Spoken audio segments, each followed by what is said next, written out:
자, 수업 시작할게.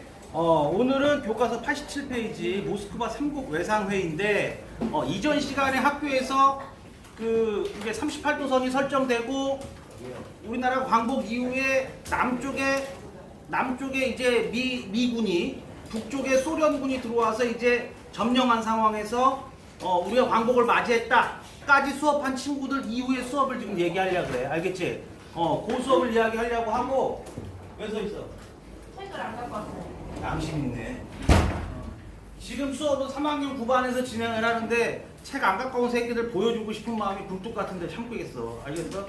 그래서 교과서 모스크바 3국 외상회의 이야기를 해보려고 그러는데, 자, 저번 시간에 얘기했던 거하고 이어서 잘 들어봐.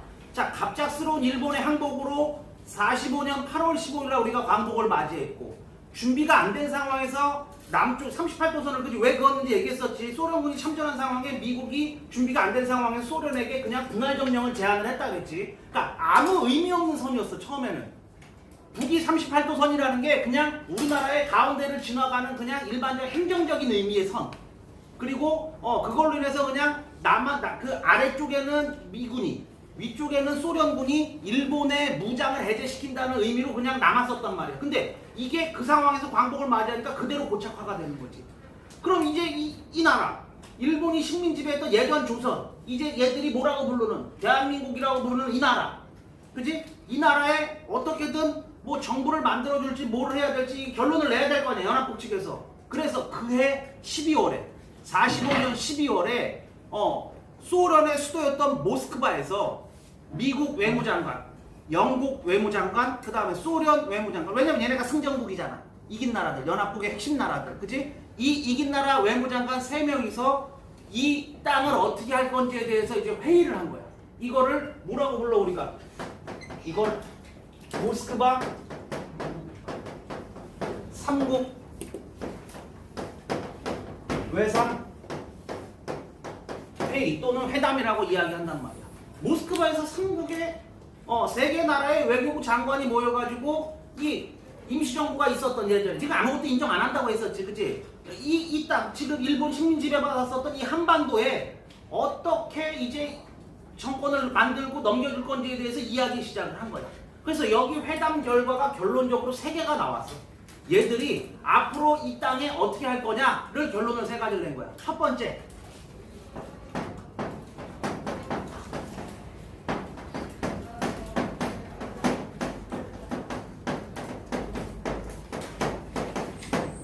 민주적인 정부를 구성을 해서 이 민족들한테 이 나라를 넘겨주겠다. 순차적으로. 당연한 얘기지. 독립을 약속했으니까. 여기 이제 정부를 만들어서, 나라를 만들어서 이 사람들한테, 우리 민족 말하는 거지. 우리 민족한테 이 나라를 넘겨주겠다. 1번이. 이게 이제 회담의 결론이야. 2번. 그러면 이 임시정부 어떻게 구성을 할 거야? 이 나라의 정부를 어떻게 구성을 할 거야? 그치? 지금 남쪽, 아래쪽은 미국 군대가, 위쪽은 소련 군대가 지배하고 있잖아. 그럼 얘들이 이거를 여기 살고 있는 사람들한테, 뭐 지나가는 사람한테 넘겨줄 수는 없잖아. 그 어떻게 넘겨줄 거냐? 그 넘겨줄 사람들을 누가 결정해서 정해라. 여기 지금 장악하고 있는 애들이 정해서 결론을 내라. 이 임시정부에 누가 참여할지에 대해서 지금 미국과 소련이 결정을 해가지고 얘들한테 넘겨줘라. 그냥 영국하고 뭐 저기가 또 참여할 수는 없잖아. 그러니까 미국과 소련에 회담을 열어서 결정해라 이거야. 그래서 이거를 미소 공동위원회라고 이야기해. 미국과 소련이 공동위원회를 열어서 결론을 내가지고 넘겨주라고 이제 니네가 결정을 해라 하고 여기서 정했어. 그러니까 일종의 유엔이 정하고 있는 거지 지금 국제연합이. 그치? 그리고 3번째, 이게 폭풍을 몰고 오는 이야기인데, 3번째, 미, 소, 영, 중 4국이 최대 5년간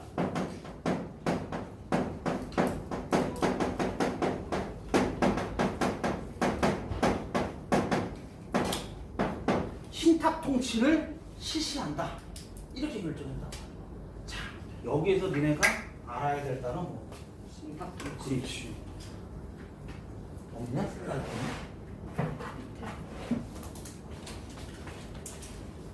여기 뭐 비밀의 방이야? 여기에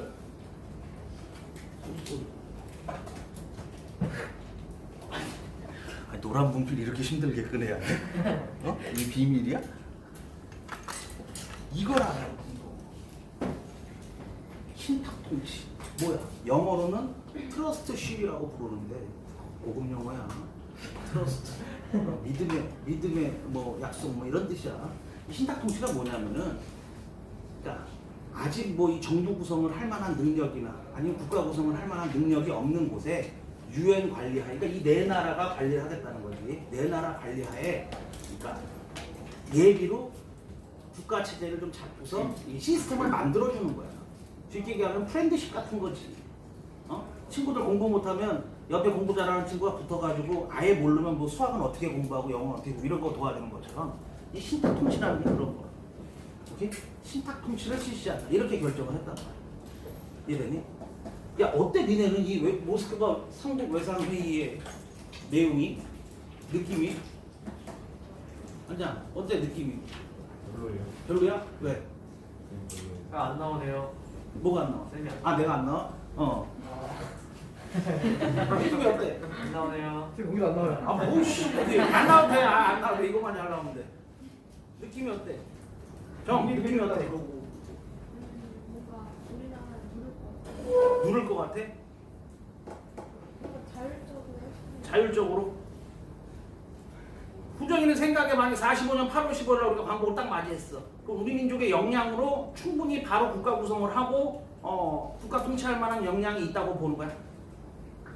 일본만 갑작스럽게 한국 안 했으면 조금 더 준비가 잘 됐겠지만, 근데 지금 어쨌든 갑작스러운 항공은 벌어졌고, 어때? 어때? 아니 뭐 답이 있는 거 아니야? 그냥 느낌을 물어보는 거야. 이거 딱 들으면 느낌이 어때? 어? 그냥 식민 집에 벗어났는데 어. 다안 끝난 것 같습니다. 식민지배 벗어났는데 뭔가 안 끝난 것 같은 느낌. 이 지금 다 느낌이 다르잖아. 그런 거야. 이게 지금. 이 소식이 우리나라에 전해졌을 때 이게 지금 사실은 조금 저희가 있어. 이게 바로 이 모든 게 바로 전에 지금처럼 뭐 온라인 있고 이런 게 아니니까 45년 12월 달에 이게 회의가 열리고 이 소식이 12월 말인가 1월 중가에 선생님 기억이 맞다 뭐 동아일보가 특정 보도해가지고 동아일보가 여기 이거 내용을 이제 호해로 해가지고 막 보도를 했는데 동아일보가 처음 갖고 왔을 때 이 내용은 없고 이것만 왔어. 4개국이 최대 5년간 신탁통치를 실시하겠다. 근데 사실 그 당시 지금도 니네도 마찬가지지만 이 신탁통치가 뭔지 잘 아는 사람 제대로 없어. 신탁통치가. 그러니까 이거 뭐 신탁통치가 딱 들으면 뭐 느낌이 계속 나? 식민지 지배 느낌이 계속 나잖아. 우리가 지금 35년간 식민지배 받고 지금 벗어났는데 또 이 네 나라가 우리를 식민지배하는 거 아니야? 이런 느낌을 받은 거야. 우리 민족 내부에서. 근데 이건 그냥 선생님 개인적인 생각. 선생님 그냥 개인적인 생각인데 사실 이거는 이 내용은 삼국 외상회의 내용은 사실 아주 잘못됐다고 보기는 어려워 객관적으로 봤을 때. 왜냐하면 실제적으로 우리가 민주정부를 구성해본 경험이 우리 마지막 정부가 뭐였어? 임시정부는 말 그대로 정말 임시정부고 이 나라에 존재했던 마지막 정부가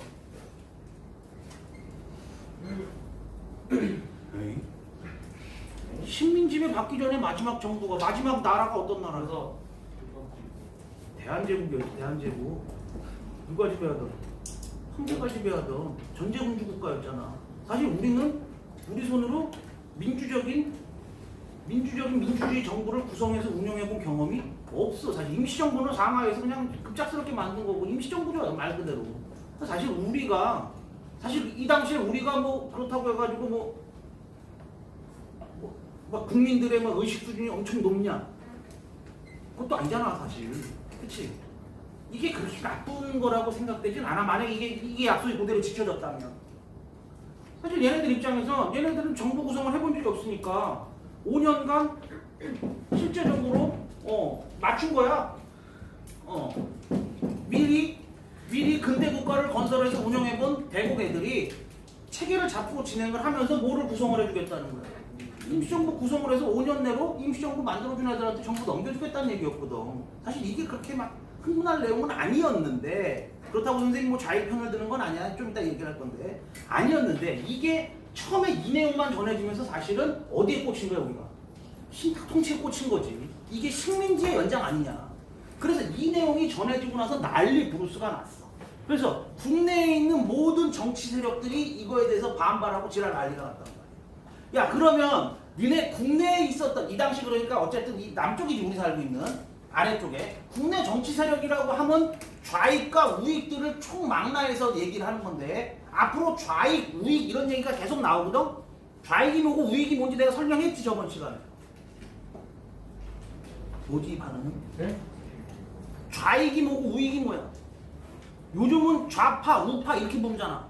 이 당시엔 어떤 진영이냐 그래서 좌익이다, 우익이다 이런 좌우 이런 표현 많이 들어봤잖아.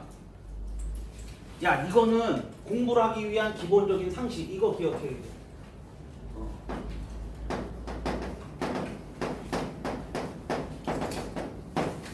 정치 세력을 이야기할 때 이렇게 해서 맨 끝에를 만약에 좌로 치고 맨 오른쪽 끝을 뭐로 치냐면 우로 치면 이거는 뭐에 대한 이야기냐면 이 당시에 양대 정치 세력이 뭐가 있는 거야? 정치 사상이 사회주의하고 민주주의라고 하기 뭐하고 자유주의자. 민주주의는 공산당도 민주라고 그래. 민주는 국민이 주인 되는 세상을 민주라고 얘기하잖아. 야 북한 정식적인 국가 명칭이 뭐야? 조선민주주의 인민공화국이야. 걔네도 뭐 하는 나라야? 걔네도 민주주의 하는 나라야. 그러니까 민주주의라는 표현은 지네 의식에 있는 거지. 맨 끝을 뭐라고? 좌쪽을 사회주의로 보고. 사회주의 뭔지 알지? 맨 오른쪽 끝을 뭐로 보면? 극단적 자유주의로 보자면 정치 세력이 그러면 좌익, 좌파는 뭐를 얘기하는 거야? 사회주의자들을 얘기하는 거고 우익 또는 우파는 뭐를 얘기하는 거야? 자유주의자들을 얘기하는 거지. 그리고 이 가운데서 어쨌든 중심을 맞추려고 하는 사람들을 보통 우리가 뭐라고 불러? 중도 세력이다 이렇게 부르잖아. 실용 세력 또는 중도 세력이다 이렇게 부르잖아. 오케이? 이해되죠? 아니 우리 역사를 보자면 이쪽 끝에 누가 있는 거야? 김일성이 있는 거고 예를 들면 우리 전체 역사를 현대사를 놓고 보자면 좌측 맨 끝에 누가 있는 거야? 북한 만들었던 김일성이가 있는 거고 우측 맨 끝에 보자면 누가? 이승만, 박정희 대통령 정도가 우측 맨 끝에 있는 거겠지. 그치? 그리고 그 중간에서 중심 맞추려고 했던 사람들이 중도로 보는 거고. 그럼 이때 당시 1945년 이때 당시에 국내 정치 세력 배분이 어떻게 돼 있냐면 일단 이 가장 극우 가장 오른쪽 끝에 민주주의, 자유주의 맨 끝에 있는 사람들을 누구로 볼 수 있어? 미국에서 들어왔던 이승만. 그 다음에 대한민국 임시정부를 이끌던 김구 선생 정도가 우파 또는 우익 세력이라고 볼 수 있는 거야. 극우. 그지? 그러면 잘 모르겠지만 그럼 극좌. 좌익의 핵심은 뭐냐면 여기에서 이 조선 땅에서 공산주의를 처음 들어와가지고 공산당을 만들었던 조선공산당, 나중에는 북조선공산당, 남조선공산당이 분리가 돼가지고 나중에 남조선공산당이 남조선노동당이라는 이름을 써가지고 줄여서 남노당이라고 부르는데 들어본 친구 있을지 모르겠는데 나중에 이제 계속 나오게 될 거야. 하여튼 우리나라에서 1920년대 처음으로 공산당을 만들었던 인물이 누구냐? 박헌영이라는 인물이야. 박헌영. 이 당시 사회주의 중에 제일 거물이야. 나중에 북한 가서 김일성이한테 죽어. 권력 싸움에 밀려가지고. 근데 김일성이도 쉽게 먹은 애는 아니야 북한. 나름 분명히 머리 써가면서 했던 애가. 근데 이 당시에 좌파 중에 가장 핵심은 박헌영이야. 박헌영. 그러면 중도 세력에 누가 있었느냐? 중도 세력에. 중도에서 조금 사회주의 쪽 세력으로 약간 실제 세력 정치 세력이 있을 거 아니야. 그치? 이런 세력들을 보통 중도 좌파 또는 중좌 또는 중도 좌익 이렇게 부른다고. 느낌이 오지? 중자에 있는 인물이 누구냐면 여운형 정도 볼 수 있어. 여운형. 건국동맹 만들고 건중 만들고 했던 사람 기억나지? 국내에서 가장 큰 정치들. 야 장난 아닌 분이야 이분도. 내가 잘 몰라서 그렇지. 거의 김구급이야. 이때 당시. 국내에선 사실은 김구보다 이 당시에 여운형 파워가 더 세. 여운형 선생이 예전에 신한청년당 활동도 하고 신간의 활동에서도 핵심 멤버고 하여튼 국내 이 독립운동 세력의 넘버원이야. 여운형 선생이 이 정도 중도 좌파라고 볼 수가 있고 그다음 중도 우파. 중도지만 약간 이제 자유주의 쪽에 치우친 발음이 안 된다. 치우친 뭐야? 치우친. 치우친 인물이 누구냐면 예전 파리강화회의의 대표로 갔던 그렇지 김규식이야. 김구와 함께 임시정부를 이끌던 김규식. 이 정도가 이렇게 정치 세력이 펼쳐져 있다고 보면 돼. 이건 그냥 공부하기 위한 사전 지식 요 정도 갖고 있으면 돼. 자, 그래서 이게 알려졌을 때 좌, 우 할 것 없이 에브리바디 모두 몸을 맞춰서 어떻게 됐어? 신탁 통치에 반대했어. 반발하고 난리가 났어. 집회하고 우리는 반대한다 막 요즘으로 지금 촛불 집회처럼 막 나가서 집회하고 난리가 났어. 그래서 얘기를 하자면 요거에 대해서 우익계는 반대를 하면서 무슨 운동을? 신탁 통치에 반대한다고 해서 반탁이라고 불러. 반탁 운동을 전개한 거야. 우익은 특히 이승만, 김구, 김구 말할 것도 없고 이승만은 야 이럴 바에는 신탁 통치할 바에는 절대 뭘 받아들일 수 없다 하면서 뭐 단독 정부 이야기도 처음 나오고 이거 뒤에 다시 한번 설명을 할게. 갑자기 단독 정부 이런 말도 막 나와 이제. 운동을 했어. 근데 좌익들, 그러니까 사회주의 세력들, 얘들도 초기에는 어땠었는데? 초기에는 같이 반대했었는데 뒤에는 후에 한 3개월에서 4개월 정도 있다. 뒤에는 어떻게 한 거야? 찬성을 한 거야. 그래서 얘네는 뭐를 버려? 찬탁 운동을 벌여. 그럼 얘네는 뭐 좀 합리적이냐? 그건 아니야. 그건 아니고 뭐냐면 이때 당시에 전 세계 사회주의자들은 어디가 컨트롤 타워 역할을, 헤드 역할을, 저 무슨 어벤져스의 그 누구냐? 하이드라냐 뭐냐? 비밀 조직 그거. 캡틴 아메리카. 맞냐? 하이드라? 히드라 아니에요? 히드라? 히드라? 무슨 어쨌든 그런 히드라는 저 스타크래프트에 나오는 애들 아니야? 하여튼 그런 비밀 조직처럼 이 당시 사회주의는 소련 사회주의 정당의 모든 지령을 받아. 그러니까 얘네가 처음에 반대하고 나오니까 어디서 명령을 내린 거야? 소련 쪽에서 우리나라 공산 세력들한테 니네 뭐 하는 거냐 병신들아 정신 차려라. 니네가 이거 해야 나중에 어디를 차지할 수 있다. 임시정부를 차지할 수 있다. 이런 지령이 내려온 거야 사실. 그래서 이 지령 이후에 누구는 좌익 세력은 뭘로 돌았어? 여기를 모두 환영한다. 모스크바 3.3회의 세 가지 결정사항을 모두 다 받아들이고 우리는 적극적으로 뭐를 지지한다? 신탁 통치를 지지한다 그러면서 찬탁 운동을 벌이는 거야. 그래서 이 신탁 통치 안을 가지고 국내에 있었던 정치 세력이 찬탁과 반탁, 그러니까 특히 좌익과 우익으로 극렬하게 갈려가지고 이 광복 이후에 이제 정치 세력의 투쟁의 역사가 시작이 된 거야. 둘이 맨날 집회하고 선생님 뭐 그러면 서로 요즘처럼 평화 시위 이런 거 아니야. 둘이 뭐 이렇게 피켓 들고 나가가지고 찬성 뭐 반대 그 밑에 사진 나오지. 이렇게 들고 나가서 뭐 종로 광장에서 서로 맞붙이고 이렇게 하다가 마지막엔 어떻게 가는 거야? 마지막에 서로 막 그냥 두드려 우리 민족끼리 막 서로 두드려 폭력 집회야 거기가 다 이 당시에는 막 머리 터진 사람 막 피 질질 흘리고 나가고 막 이런단 말이야. 그러니까 국내가 상당히 어떻게 혼란스러워진 거야 이 건으로 인해서. 그래서 지금 나온 이야기가 전부 다 그 얘기에 대한 이야기라고. 알겠어? 자 이제 밑도 끝도 없이 독립을 맞이하고 나서 광복을 맞이하고 나서 남한과 북한의 소련과 미국 군대가 점령한 것도 지금 골 때리는 상황인데 이 어떤 나라를 만들 거냐를 두고 본격적으로 이제 자유주의 세력과 사회주의 세력의 대립이 어디에서? 우리나라에서 대가리 깨지게 터지는 거야. 남쪽에서도 그러고 어디 쪽에서도 그래. 북쪽에서도 그러는 거지. 북쪽에서도 좌익 세력이 있고 우익 세력이 있을 거 아니야. 그러니까 남과 북이 전부 다 뭐야? 좌익과 우익의 대립의 장이 돼버려. 특히 이게 왜 문제가 되냐면 2차 세계대전이 끝나자마자 이제 전 세계가 뭐와 뭐의 대립으로? 사회주의 세력과 자유주의 세력의 대립이 이제 막 시작되는 이거를 나중에 이제 이게 야 어디서부터 멈췄어? 아씨 바로 끝날 때 다 됐어 들어오냐 야 그래서 이거를 뭐라고 부르냐면 콜드워 들어본 적 있어? 콜드워. 우리말로 해석한 뭐야? 한문으로 하면 네? 냉전. 냉전이지. 들어본 적 있지? 냉전. 냉전이라는 단어가 사실은 영어의 콜드워를 해석한 거야. 캐나다의 무슨 작가가 쓴 표현인데 전 세계가 뭐가 시작되는 분위기에서 사회주의와 자유주의의 대립인 냉전이 시작되는 막 그 분위기에 최일선 싸움장이 어디가 돼버린 거야? 한반도. 우리가 돼버린 거야. 밑도 끝도 없이. 왜? 미국과 소련이 직접 부딪히는 데가 전 세계에 어디밖에 없어? 우리밖에 없어 지금. 말도 안 되는 한반도에서 갑자기 35년 만에 광복을 차지한 우리나라에서 미국과 소련이 자유주의와 사회주의의 대립이라는 구도를 가지고 최일선에서 마주치는 데가 어디가 된 거야? 우리나라 땅이 된 거야. 그러니까 미국도 소련도 포기할 수가 없는 거지.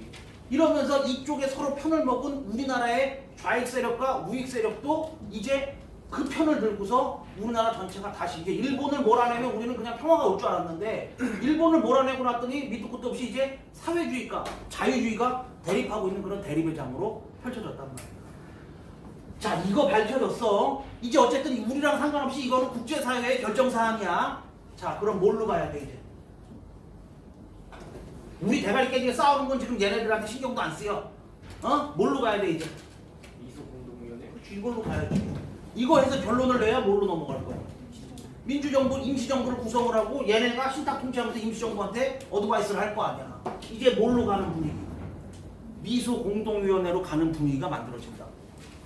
미소 공동위원회 가면 결론 나겠어. 안 날 것 같아요. 미국과 소련이 서로 앉아가지고 웃으면서 하와이유, 파인, 땡큐, 앤듀 뭐 이런 거 하면서 하겠어? 아니겠지. 그지? 서로 간에 이제 입장을 우리나라에서 펼치기 시작한다고 말이야. 그래서 자, 신탁 통치 이야기 이해되지? 그래서 다음 장이 이제 뭘로 넘어가는 거야? 미소 공동위원회의 개최와 임시정부 구성으로 가는 거야. 알겠어? 여기까지. 자, 니들도 여기까지 얘기하고 다음 시간에 뭐에 대해서 미소 공동위원회에 대해서 이야기를 해보자고. 잘 들었어?